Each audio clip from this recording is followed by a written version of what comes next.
उपस्थित पवित्र आत्माओं, आज मैं आपके सामने मेरे शिविर में जो साधक लोग आए हुए हैं अपने स्वास्थ्य की साधना करने के लिए, इनका उपवास चल रहा है और मैं उपवास का हालचाल इनसे पूछता हूं। किस किस प्रकार की गतिविधियां इन सबके अंदर चल रही हैं, एक जैसी हैं या अलग अलग हैं, क्योंकि उपवास तो सबका एक ही जैसा है, उसमें कोई भेद नहीं है। चिकित्सा सबकी एक ही जैसी है। रोग भले ही अलग अलग होंगे, लेकिन वे सभी हैं तो विजातीय तत्वों के कारण, आई वीकनेस के कारण। तो आइए मैं पूछता हूं, आपका नाम क्या है? जय भगवान जी। आज नहीं, कल आप पूरा दिन पानी पर रहे हैं। एक ही दिन तो पानी पर रहे हैं, उससे पहले सूप दिया हमने आप लोगों को पीने के लिए। कल का पूरा दिन कैसा रहा आपका? दिन में कोई तकलीफ नहीं। रात में क्या उपद्रव रहे? रात में वीकनेस आ गई और कभी चक्कर आ रहे थे, कभी जो है गर्मी लग रही थी जी। कभी गर्मी, कभी चक्कर, कभी वीकनेस। हाँ। और मन घबरा रहा था, बहुत घबराहट। उसमें एक दो बार की कुंजर क्रिया भी किया, उससे राहत मिली। देखिए, इसके विषय में मैंने पहले ही स्पष्ट किया था कि जब हम फास्टिंग करते हैं, उपवास करते हैं, चक्कर, बेचैनी, घबराहट आदि ये सब उपद्रव आएंगे। ये चक्कर उपद्रव हैं क्या? ये बेचैनी है क्या? ये अंदर जमा हुआ जो मैंने आपको कहा था एसिड की गैस ही आपकी कमजोरी है, वही चक्कर लाती है, वही घबराहट पैदा करती है। सब कुछ वहीं से चल रहा है। इसका अर्थ यह है कि आपके अंदर कुछ ज्यादा मात्रा में ये हुआ। अन्यथा हमारे पास तो 15 दिन पानी पर रहने के बाद, कितना दिन? 15 दिन। आपका तो एक ही दिन बीता है। तो 15 दिन पानी पर रहने के बाद व्यक्ति कहता है कि मैं दौड़ लगा के आऊंगा। 15 दिन पानी पर रहने के बाद। तो कोई बात नहीं, ये होना तो स्वाभाविक है। और ऐसी अवस्था में कोई जल्दबाजी नहीं करनी चाहिए, टेंशन नहीं करनी चाहिए। चुपचाप शांति के साथ विश्राम करना चाहिए, बिना टेंशन के। क्योंकि यदि इस विषय को टेंशन बना लिया, हाय मैं तो आया था ट्रीटमेंट कराने के लिए, हाय मेरे साथ तो ये क्या क्या हो रहा है, कैसा कमजोरी आ रही है, बेचैनी हो रही है, घबराहट हो रही है, मैं अब कैसे जाऊंगा, क्या होगा, कैसा होगा, ये जो प्रश्न है ये कमजोर कर रहे होते हैं आदमी को अंदर से। क्योंकि अंदर कमजोरी कुछ नहीं है, सच है, ये गंदगी ही कमजोरी है। और हमारे पास में है कपिल, आगे क्या नाम है सर ने? कपिल देव विश्वकर्मा। आप बिहार से आए हैं, झारखंड से। आपका अनुभव क्या है? जी। आपको सिर में दर्द हुआ है, ठीक है। इनका सिर में दर्द हुआ है, आपकी कई समस्या अलग हैं। इनका केवल सिर दर्द है और कुछ समस्या वीकनेस भी लग रही है। स्वाभाविक है, क्योंकि जब हम कुछ खा नहीं रहे तो ऐसी अवस्था में लगता है। और एक साइकोलॉजी भी रहती है। यदि मैं किसी व्यक्ति को खाने पीने के लिए बहुत सारी चीजें दूं और केवल रोटी ना दूं, तो रोटी के प्रति ऐसी साइकोलॉजी, ऐसी मानसिकता तैयार हो गई है, पड़ोसी ही कहना शुरू कर देंगे, अरे 5 दिन से रोटी नहीं खाई तूने। सब्जी भी खा गया, जूस भी पी गया, सूप भी पी गया, फल भी खा गया, दुनिया भर की और भी कई चीज खा गया। अरे रोटी नहीं खाई 5 दिन से, अरे 10 दिन से देखो उसने रोटी नहीं खाई। ये साइकोलॉजी, तो हमारी मानसिकता वहां पर फिट हो जाती है। तो इसीलिए उपवास में ये सब होना एक आम बात है, हो सकता है। बस इसमें एक ही चीज चाहिए, जो मैंने पहले दिन कहा था, पेशेंस, धैर्य। धैर्य टूटा, आप टूटे। आप नहीं टूटते, आपका धैर्य टूटता है, वहां से कमजोरी शुरू होती है। अन्यथा जैसे जख्मी योद्धा होते हैं ना, जख्मी, और कोई उनको साहस देने वाला व्यक्ति होता है, तो जख्मों के साथ फिर तलवार लेके खड़े हो जाते हैं। ऐसा ही है ना? यदि उनका कमांडर सही है, उनका नेता सही है, उनका सेनापति सही है, तो इसीलिए कोई चिंता करने की बात नहीं है। और फास्टिंग करते समय, उपवास करते समय जो अंदर जमी लगी हुई थी तह, परतें पड़ी हुई थी, विजातीय तत्वों की, जो 20-20 साल से नहीं 50-50 साल से अंदर लेयर्स जमी पड़ी थी, जो किसी मशीन की पकड़ में भी नहीं आ रही थी, वे उठ खड़ी होती हैं, वे छूनी शुरू हो जाती हैं। उपवास में ही वो उखड़ सकती हैं। खाने से पीने से, अभी मैं आपको शहद दे देता हूं, वो सब का सब दब जाएगा। मैं आपके वाणी के द्वारा घबराहट में नहीं हूं, लेकिन मैं आपकी मानसिकता को भी चोट नहीं पहुंचा सकता हूं। तो यदि मैंने कुछ भी दिया तो वो तुरंत दब जाएगा, और नहीं दिया तो थोड़ा सा और उखड़ सकता है। उखड़ने के बाद तैयार रहो कि मैं पानी पी करके कुंजर क्रिया करूंगा। यदि कहोगे तो मैं अपना एक आदमी भी यहां सुलाऊंगा। कोई भी दिक्कत होगी तो पानी की व्यवस्था भी वही करके देगा, आपको पानी भी नहीं करना पड़ेगा। तो ये मेरी ओर से आपको सुविधाएं हैं, मैं आपको पूरा ध्यान रखूंगा हर तरह से। अब हमारे बीच में बैठे हुए हैं राकेश कुमार जी। राकेश कुमार जी, आपका क्या अनुभव है? कमजोरी मात्र, कमजोरी और मात्र दोनों हैं। तो ये हमारे राकेश जी, आप कहां से आए हैं? हमीरपुर से आए हैं। तो कल आपको भी पानी पानी पर रहना पड़ा है, तो बड़ा अच्छा हुआ। तो कमजोरी आना तो स्वाभाविक है, कोई ऐसी बड़ी समस्या की बात नहीं। कमजोरी कोई बीमारी नहीं है। उपवास में, फास्टिंग में चक्कर, बेचैनी, घबराहट अगर ये उठ रहे हैं तो ये कोई अलग से रोग नहीं है। ये तो अंदर जमा हुआ जो विजातीय तत्व है वो उखड़ रहा है, गंदगी का नाम ही रोग है। अगर आराम दिया जाए तो ये भी नहीं होगा, तो उपवास को आगे भी बढ़ाया जा सकता। शाबाश। तो इन्होंने कहा कि यदि पर्याप्त आराम दिया जाए तो उपवास को आगे भी बढ़ाया जा सकता है, परंतु मेरे यहाँ आपके लिए कोई काम नहीं है। सुनो, आपके लिए क्या है, जो शुद्धि क्रियाएं हैं वो तो करनी ही चाहिए। एनिमा आदि होना ही चाहिए। मिट्टी की पट्टी में पूरा आराम रहता है।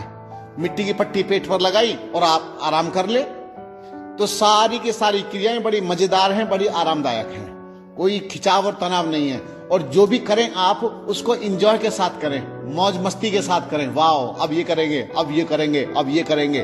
और पर्याप्त मात्रा में आराम करें। इधर उधर भटकने की आवश्यकता बिल्कुल भी नहीं है। तो आप यहीं पर आराम करें, कहीं जाने की आवश्यकता नहीं है।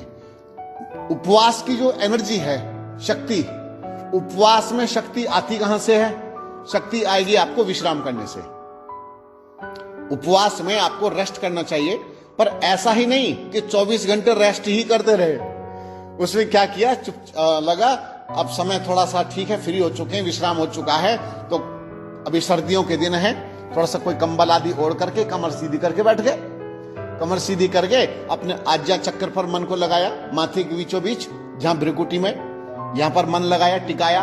और जब मन टिकेगा तो पूरा तन का पता चलेगा कि मेरे इस शरीर में अब क्या क्या हो रहा है, क्या क्या हो रहा है। उपवास सीधे सीधे परमात्मा से जोड़ता है, ये रहस्य समझ लीजिए। उपवास में व्यक्ति की जीवनी शक्ति और बढ़ जाती है, व्यक्ति की चंचलता खत्म हो जाती है, व्यक्ति के अंदर का चांचल्य डेड अवस्था में आ जाता है फास्टिंग में। और फास्टिंग में कई महापुरुषों ने कहा है कि उपवास सीधे सीधे परम शक्ति के साथ जोड़ता है। इसका अर्थ क्या है उपवास का?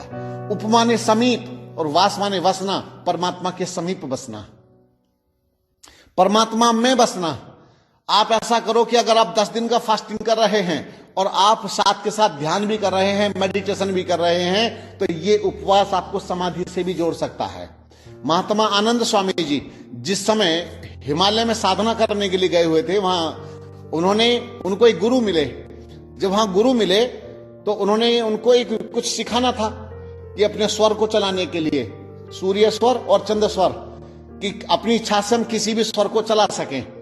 तो उन्होंने उस आनंद स्वामी जी को मेरे विचार से 23 दिन, कितना, 23 दिन पानी पानी पर रखा। तो महात्मा आनंद स्वामी जी कहते हैं, मैं एक दिन अपनी नाड़ी पकड़ करके बैठा हुआ था और मेरे जो गुरुजी थे वो आ गए, कहते हैं, आनंद स्वामी मैं तुझे मरने नहीं दूंगा, तू नाड़ी पकड़ के मत बैठ, तू चिंता मत कर, मरेगा नहीं जल्दी से। तो इस तरह से तुम भी मरने वाले नहीं हो, एक दिन में कोई मरता नहीं है, एक ही दिन तो हुआ है, कौन सा उपद्रव हो गया है। मरने वाली बात नहीं। तो ये तो अंदर से आएगा, ये तो आना ही है, स्वाभाविक है। तो घबराने की बिल्कुल आवश्यकता नहीं है। तो महात्मा आनंद स्वामी जी ने 23 दिन का फास्ट किया, पानी पर किया, और उसके साथ साथ जब अभ्यास करते थे तो अंदर की जो ग्रंथियां थी वो जागरूक होनी शुरू हो गई, अंदर की ग्लैंड्स जाग गई, एक शक्ति एनर्जी अंदर से उठनी शुरू हो गई। अभी तो ये गैस और ये सब मल की पावर आपको परेशान कर रही है, और जैसे ये मल आदि की पावर खत्म होगी तो आपको नेचुरल पावर अंदर से आनी शुरू हो जाएगी, जिसका आपने अभी स्वाद नहीं चखा। इसका स्वाद बच्चे चखते हैं, उनके अंदर नेचुरल पावर होती है। आपके पास में अभी भी अननेचुरल पावर है, आपके पास अननेचुरल है, प्राकृतिक शक्ति नहीं है, वो छीण है। रोगों के कारण, परेशानियों के कारण आपकी छीण हो गई है शक्ति, आपके ऑर्गन सही काम नहीं कर रहे, एक्टिव नहीं है। अब उनको एक्टिव होने का समय आ रहा है। आपका क्या हाल है जी? आपका नाम? प्रदीप जैन जी। आप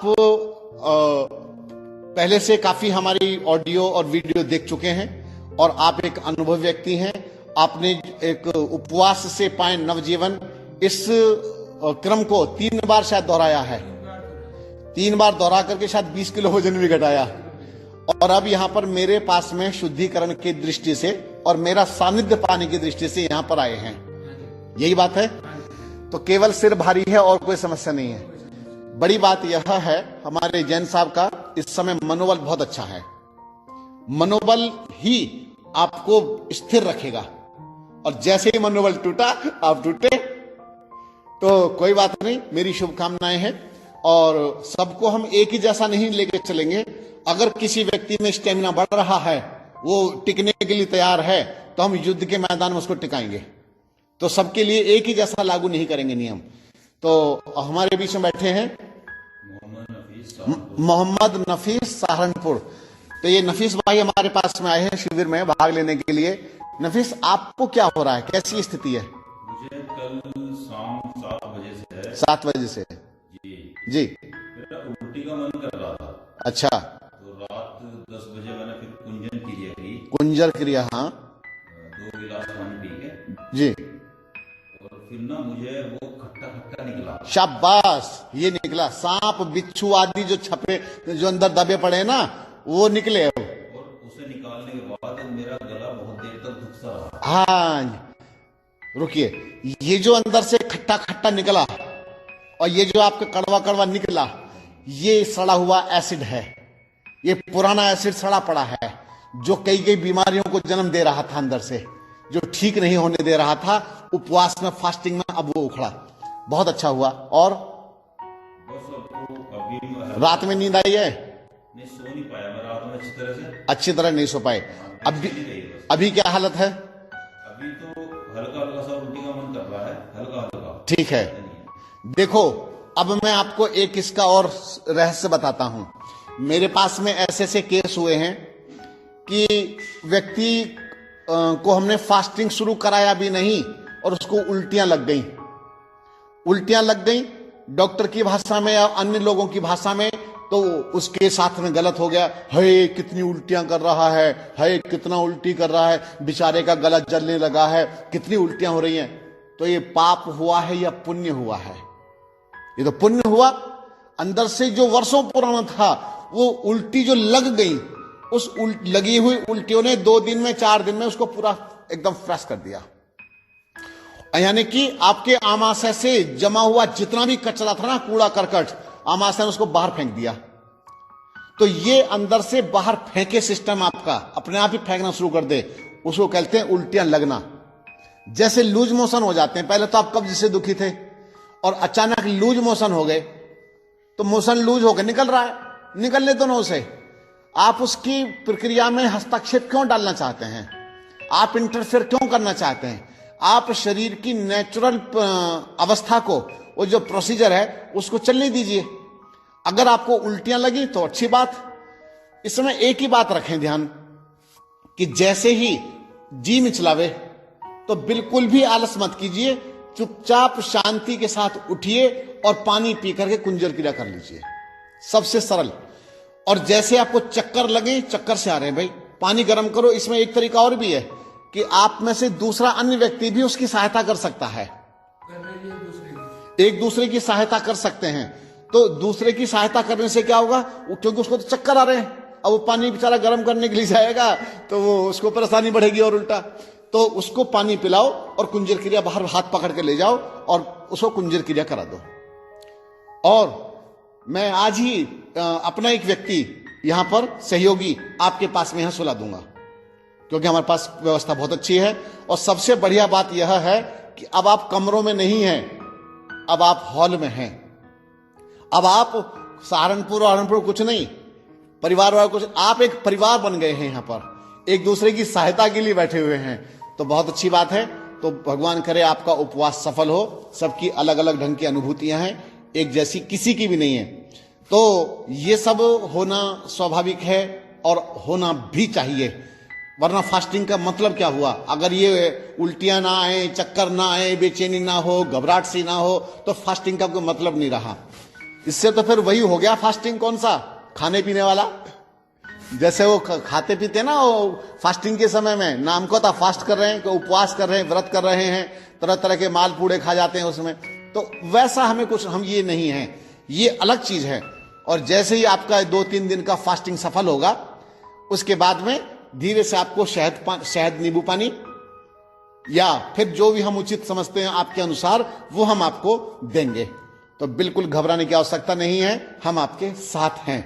और एक बात, अभी आप जाकर के शुद्धि क्रियाएं करें, बल्कि थोड़ा सा भले और रुक जाएं, शुद्धि क्रियाएं करें जाके आराम से।